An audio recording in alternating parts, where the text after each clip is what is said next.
What's up, guys? Today we're going to be talking about the Mercedes Sprinter AdBlue reset process. Last time we just talked about the problem in general. Today we're going to be talking about what you have to go through to reset it. Let's check it out.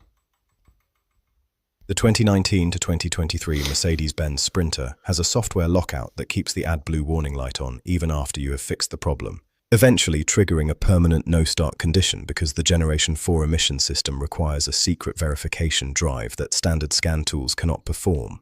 This specific logic flaw means you can replace every sensor in the exhaust system and still find yourself stranded on the side of the road with a countdown clock ticking towards zero.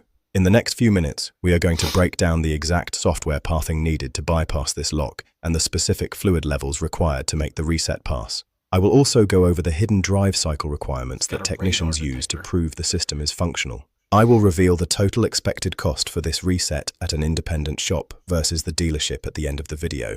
This issue specifically impacts the newer Generation 4 SCR systems found in the Mercedes-Benz Sprinter 1500, 2500, 3500 and 4500 models, covering the 907 and 910 model series from 2019 through 2023.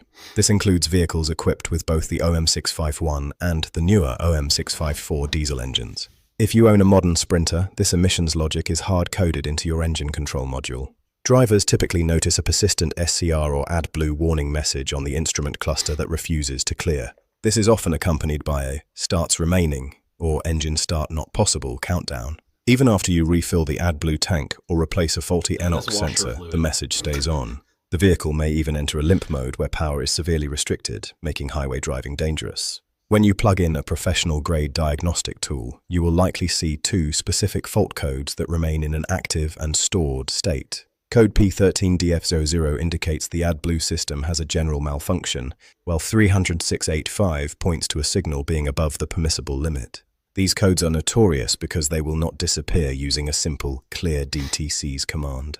A common false assumption is that the new parts you installed are defective or that the AdBlue pump has failed. In reality, the hardware is often fine.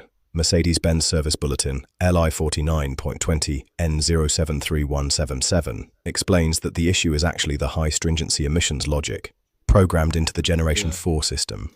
The computer is designed to be extremely skeptical. It demands a physical proof of repair before it will trust the system again. The mechanical root cause is essentially a software trust exercise. On older vans, clearing the code was enough to turn the light off. On these newer models, the engine control module is programmed to stay in a fault state until it performs a very specific series of internal calculations that verify the NOx reduction efficiency is back to factory standards.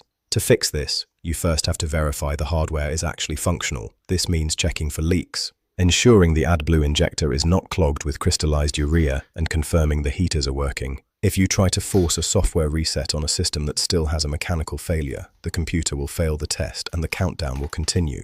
One critical step that many DIYers and even some general repair shops miss is the fluid level. Before starting the reset procedure, the AdBlue tank must be filled to at least 75% capacity, though 100% is preferred. If the level is too low, the software may trigger a secondary level sensor fault during the testing phase, which immediately aborts the reset process and wastes your time. The repair requires a technician to use the XENTRY diagnosis tool, which is the official Mercedes-Benz software. They have to navigate into the SCR control unit and trigger a specific function called the Reset SCR AdBlue warning message. This initiates the SCRN test, which is a specialized diagnostic cycle that monitors the system in real time. Once the software test is triggered, the vehicle must be driven. This is not a casual drive around the block. The van needs to reach specific exhaust temperatures so the NOx sensors can become active and provide data to the ECM. Usually, this involves maintaining highway speeds for a set amount of time. Only after the sensors confirm that the catalyst is successfully reducing emissions will the P13DF00 or 30685 codes finally switch to inactive. Owner reports on forums and Reddit often highlight the high stakes of this procedure. Many owners have shared stories of being on their very last start while hundreds of miles away from a dealership. In some cases, owners reported that dealerships were backed up for weeks, leaving them with a van that was essentially a giant paperweight because they could not perform the reset themselves with a standard OBD-II scanner. Some owners have also experienced phantom repeats of this issue where the light comes back on shortly after a reset.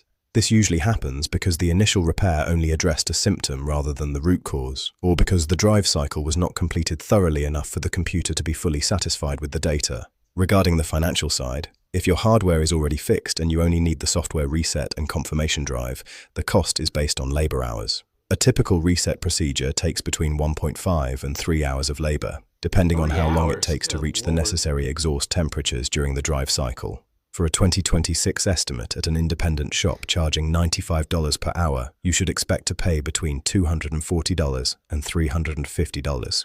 If you take the vehicle to a Mercedes-Benz dealership where labor rates average around $145 per hour, the cost for the reset procedure will likely fall between $375 and $525. Keep in mind, this does not include the cost of any parts like injectors or sensors if they were actually broken. Have you dealt with a starts remaining countdown that wouldn't go away on your Sprinter? Let us know in the comments how you finally got it reset, and subscribe for more technical breakdowns on modern emission systems. That's it. Thanks for watching. Hope you all learned something. I'll see you in the next one.